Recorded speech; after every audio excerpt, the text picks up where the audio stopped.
خالد نے اللہ ان کے ساتھ ہے. عبادہ بن صامت کہتے ہیں کہ انہوں نے خالد بن ولید کی طرف رخ کیا کہ وہ کہتے تھے یہی جڑ ہے, تو فرماتے ہیں للہ در خالد بن الولید وزبیر بن عوام وفضل بن عباس وعبداللہ بن عمر وعبد الرحمن بن ابی بکر وضرار بن الازور, ساری خوبیاں اس اللہ کی ہیں جس نے ان جوانوں کو پیدا کیا. یوں کہہ رہے ہیں کہ فرماتے ہیں میں نے 20 حملے گنے, 20 جو خالد بن ولید پر ہوئے ان کو قتل کرنے کے لیے.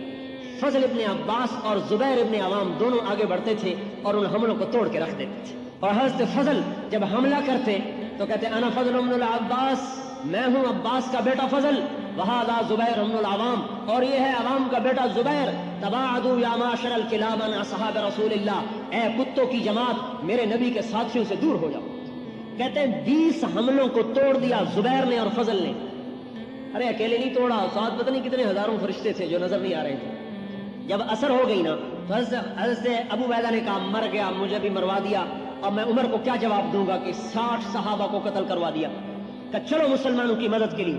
حضرت ابو سفیان رضی اللہ عنہ نے فرمایا صبر کو کرو اے امیر, اللہ یہاں تک کہ اللہ فیصلہ کرے. اب تکرار ہوگا. حضرت ابو عبیدہ نے کہا نہیں مجھے صبر نہیں, اور حملے کا حکم دے دیا. ابھی حکم دیا اور ادھر بھگدڑ کی آواز اور 60,000 بھاگے جا رہے ہیں. جب حضرت ابو عبیدہ پہنچے تو حضرت خالد بن ولید اپنا ماتھا یوں ہاتھ مار رہے تھے, رو رہے تھے کہ میں نے مروا دیا مسلمانوں کو, میں نے مروا دیا مسلمانوں کو. کہ کیا ہوا؟ دیکھا تو 40 آدمی غائب, صرف 20 آدمی کھڑے ہوئے, 40 غائب. تو حضرت ابو عبیدہ نے کہا میں تو تجھے پہلے ہی کہتا تھا کہ نہ مسلمانوں کو ہلاکت میں ڈال, اب میں عمر کو کیا جواب دوں. حضرت رافع بن عمیرہ نے فرمایا ان کو دیکھو, جو لاشوں میں دیکھو کتنے پڑے ہوئے, ہو سکتا ہے کوئی پیچھے چلے گئے ہوں تعاقب میں. اب لاشوں کو گننا شروع کیا, 10 مسلمان شہید ہوئے, 5,000 کافر قتل ہوئے. کلاشن کوف سے نہیں مارے, ہاتھ کی ضرب تھی, ہاتھ کی. عمرو بن مادی کرب کی تلوار بڑی مشہور ہو, اس تلوار کا نام تھا سمسام. حضرت عمر نے کہا تلوار تو دکھاؤ. انہوں نے تلوار دکھائی تو کہا یہ تو بڑی عام سی تلوار ہے.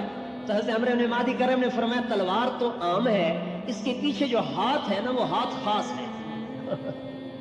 جان نثاری کی مثالیں قائم کر دی انہوں نے. توکل اور تقوی اور حضور صلی اللہ علیہ وسلم کی اطاعت, یہ وہ اسباب تھے جس پر اللہ نے سمت کو عروج بخشا. آج ان اسباب کو چھوڑ دیا ہے, برباد ہو. ہم یہ نہیں کہتے کہ مادی اسباب کو چھوڑا جائے, ہم یہ کہتے